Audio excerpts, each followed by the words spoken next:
you are someone who wants to start a business in 2023 in the fashion industry, this is my cue to tell you to look at these 3 places or these 3 angles to be able to get a better need and get a better offering without having so much competition. The first thing,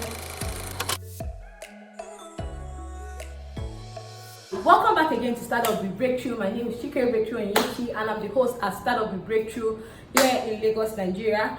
This is me saying thank you to all my old subscribers, and this is me saying welcome to new subscribers. Today's conversation is going to be very direct, very prompt, and is going to answer most of the questions I've been getting in my comment sections and on my email addresses. So comments like this, and like this. Comments about how to start your business, how to get a name for your business, where to source your thrift items, short generally about thrifting. I know I've not put out a lot of content on this angle because a lot has changed in the last few years. I have migrated from doing thrift to building a secular fashion brand. So I'm going to talk about that experience and how thrifting has changed so far. Now, the dynamics on selling and all that are still consistent. So if you want something simple, something not complex, go back to my video and watch the conversations there. But if you're looking at starting a thrift business and using tech to enable your business in 2023 and aligning with global goals, then this video is for you. How to start a tech-enabled thrift business in 2023. And I know that this would look like, wow, is something like this possible? But yes, I'm going to share how it's possible and how to strategize in 2023. Now, the first thing you want to understand is that thrifting has changed. Now, in a good way, it has become more trendy. It has become a typical global conversation, and you can see its alignment with the SDG goals. You can see its alignment with sustainable consumption. You can see its alignment with climate action. So a lot of things are happening globally, and it will affect the thrifting industry, the resale industry, especially in the fashion angle. So this is what I'm going to share in this video.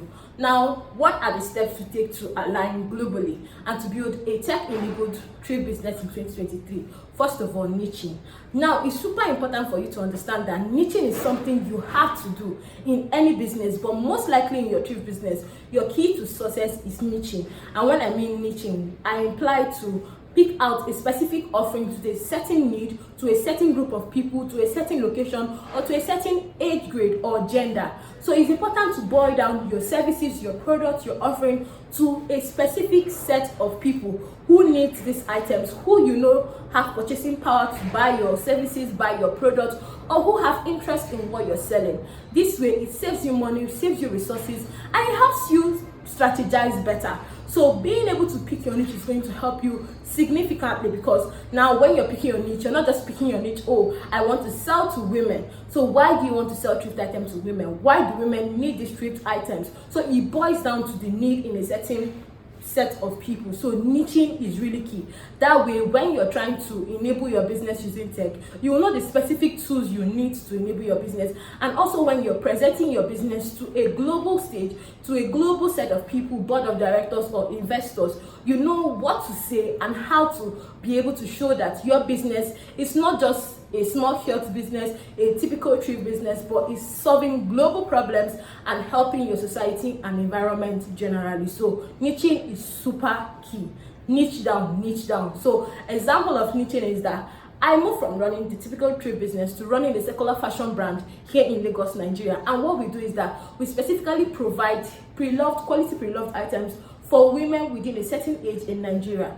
And the essence of providing these products or pre-loved items to these certain people is because they have a certain budget. They don't want to spend more than that, and they want fashionable items. So we are bringing them sustainable options. And while bringing them sustainable options, we're helping to reduce fashion waste that is on the rise in the industry and in the society, and also helping to curtail environmental pollution. Now, you can see that in my conversation, it's more than just selling clothes, it's more than just thrifting. There is a lot more broader vision in what we're doing. So this is something you should start thinking about. How does your thrift business align with global needs? How does your thrift business do more than just selling? Because in 2023, business is more than just buying selling. Number two, you have to understand what the conversation in the industry is at the moment. Now, in the fashion industry, there's a lot of conversation around sustainable fashion, circular fashion. Buzzwords are being thrown around, but more than buzzwords, a lot of people are also taking actions to build sustainable business in the fashion industry. Yes, the Nigerian fashion industry has soared, it has grown, like it's big now, it has doubled its revenue, it has doubled. In short, we have a lot of businesses doing fashion, but more than that, there's a lot of ways going on. So if you are someone who wants to start a business in 2023 in the fashion industry, this is my cue to tell you to look at these three places or these three angles to be able to get a better niche and get a better offering without having so much competition. The first thing you want to do is to look at the resale angle. Resale fashion, as I said, is just still about the thrifting around thrifting, but now you want to zone down to, oh, I'm doing resale for Ankara, or resale for sustainable brands, or resale for fast fashion brands that are being imported into the country, or resale for men, resale for kids, etc. Whatever angle it works. So you want to look at those angles because those are the angles that are not being highlighted really, but in the global sense, you have more edge than a lot of people who are just doing ready to wear in the industry presently. You can also look at repairs. There's this brand called Sojo. Sojo is a UK-based circular fashion brand, and what they do is just repairs of sustainable brand clothes, quality clothes. They just do repairs, and you would wonder, when did repairs become something big in the fashion industry? Yes, it's 2023, and these things are now making a lot of sense. You can also decide to do renting, swap parties. Renting and swap parties, or even borrowing, is more like people exchanging their outfits but without using currencies or using cash, but exchanging outfit for outfit. So this could be done among friends, among social media community members, etc. So these are the angles you want to look at when you want to branch out or niche out or align your business on a global stage, right? So these three angles cover the approach to circular fashion or circularity in the fashion industry. You're looking at being able to position yourself. This is what you're going to be looking at. Number three, start building your brand and start having educative conversation on your social media platform. So more than thrifting, it's time to start advising people on how to style. It's time to start advising people on how to use stuff. It's time to start advising people on how to make better use of the items they have, so that they are able to not spend so much money or go shopping every day, but utilize what they have. So education tips, having conversations with your community members online is going to help you scale faster in 2023. Number four, collaboration. This is not a time for you to work solo as a thrift vendor. This is not a time for you to just build your thrift business because you just want to build a thrift business. This is time for you to partner and collaborate with people in the industry. So you want to find people who can give you items. It's going to even help your sourcing. So you want to partner with other brands. So if you're doing thrifting, you want to partner with a thrift shoe brand. As a thrift clothes brand, you want to partner with thrift shoe brand, or partner with a repair company, so that when people buy thrift clothes from you and it has issues, they can probably take it there and it's being repaired. Or just find a way to build collaboration and partnership within the industry. It's going to help you scale faster. It's going to help you make more profit and build a more sustainable brand than the typical box stop Instagram thrift stores online. More than that, marketing is going to be important. But before you do marketing, your brand positioning is key.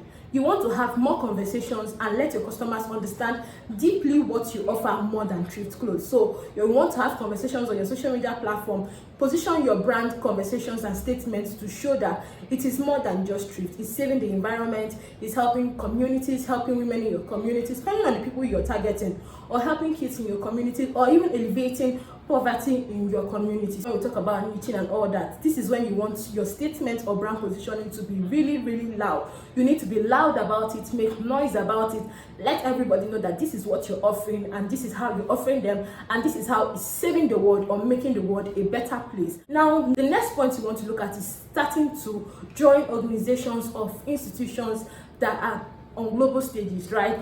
This is not time to go solo. Sorry.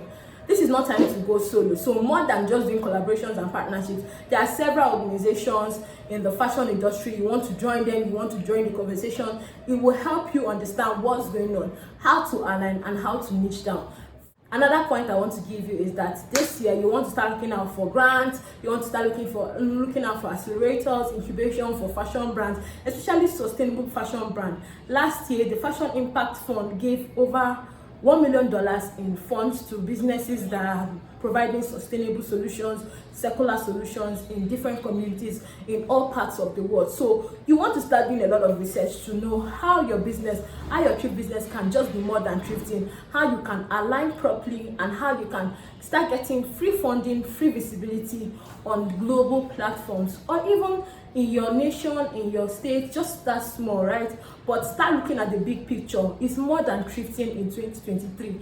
I hope that in the next video I'm just going to break this down, but I wanted to put it out that the thrift tips I gave the other times are still relevant. But if you want more than thrifting, if you want more than thrift store or just doing thrifting because it's a hobby, if you want to build a big business, a conglomerate of like a big business in the fashion industry, this video is for you. So make sure you subscribe to my video and turn on the post notification button so that you can get notifications when I post new videos. So see you on the next one.